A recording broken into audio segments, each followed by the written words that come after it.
And go. Okay, we're here at my friend Steve Heisler's house. This is the first guitar I built, and in 1994 it was built, and it was built in the summer originally, which is the wrong humidity. But it was rebuilt 2 times after that. The second time it was re-braced, and the third time it was totally ripped apart and rebuilt. And the third time it had to put a new neck, new fingerboard, and from the other 2 times, from the 2 times of ripping it apart, sawing it apart, the sides got skinnier and skinnier, so I had to find a way to use this same sides. I made a maple, rosewood, maple, where originally it would have just been an Indian rosewood back and sides, but that's actually not all that easy to do, really. But I built 5 guitars, and I had Robert's Hardwoods. I bought a $175 this huge board of teak, and I had them sawed all up so it was maximized for the quarter sawn. So this is one of the teak necks. That's an ebony strip. Really doesn't need that. It would have never warped or nothing. But some of these things on this guitar are different, like the 3-piece sides and the rosette. This is a C.F. Martin company rosette. Of course, they're making classicals now, but this is what they used to do. And the peg head, that's a little bit different because I didn't put a peg head veneer. I just sort of decorated it with ebony going around it, and kept this showing, the reinforcement that goes up the neck showing right there. I don't know if that just something I did anyway, but and this is a Bo Cody fingerboard, and Luthier's Mercantile is selling that now as a fingerboard wood, but I got that at Robert's Hardwoods. And this is a Sitka spruce from Alaska soundboard with an ebony bridge, which really is on most steel strings, but classical guitar makers say, oh, Sitka spruce, it missing some of the overtones for a classical, and they like to use the European or some other spruce. And then they say that ebony dampens more than rosewood, but they'll still use ebony bridges on steel string guitars. So I don't know, with this guitar, I'll just, it holds up with the chords pretty good.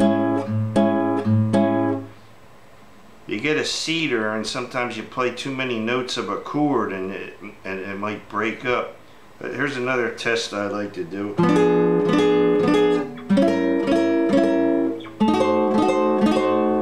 I think a diminished chord should make a shrill sound, but I've just been fooling around for a couple years, just doing little things like.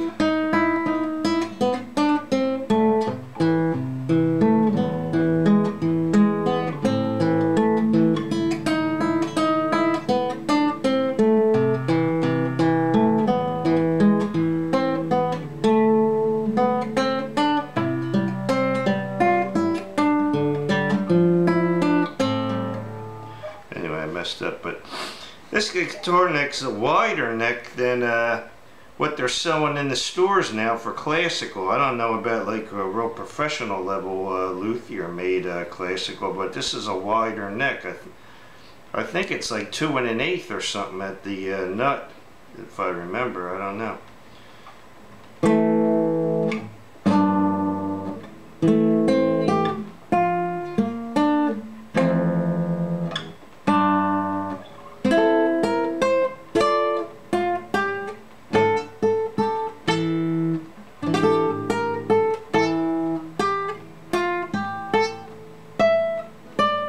Was learning that one. I could still figure it out. I got the sheet music here, there, and everywhere. But anyway, I wanted to come by today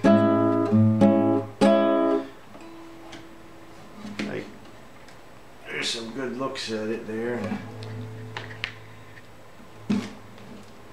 It's a fairly good guitar. I think I thought it sounded better than it did just because I figured it was handmade. But it plays really nice. Has nice bass. But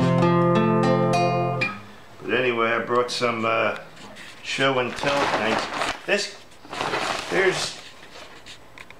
is 1864 brace and pattern of Antonio Torres, and he's the father of the modern day guitar. As before this, they were pretty much making guitars. They were skinny like peanuts, and they were like all ornamented a lot, and they weren't really. He made the guitar wider than like the skinny peanut shaped things, and he used the fan braces where not all the guitars were using the fan braces. But this guitar here, it's braced with the Ramirez angled bar going down this way. And Ramirez made that treble bar, as they call it, and that anything going across the grain tightens it. The bridge tightens it because the wood wants to expand and contract with the humidity, and it's being pulled tight, so you're holding it. So by making a treble bar go down on a diagonal Ramirez, you're basically getting more clarity in the sound. And I just brought a couple of things. This is something I got now. You can drill out the peg head tuners, a drill jig. You just clamp this on there. You can't mess up. And I didn't even have these when I made this guitar. That's why this guitar, if you look at where the sound hole is, it's kind of, you don't want to look, because I think I just chiseled it out. But this is one way to do it, a fly cutter on a drill press, and you send that around the rosette channel and chisel out between the things. But there's other ways to do it, like with the router. These are called, pretty much guitar makers are the only ones I know to use these. These are luthier's cam clamps.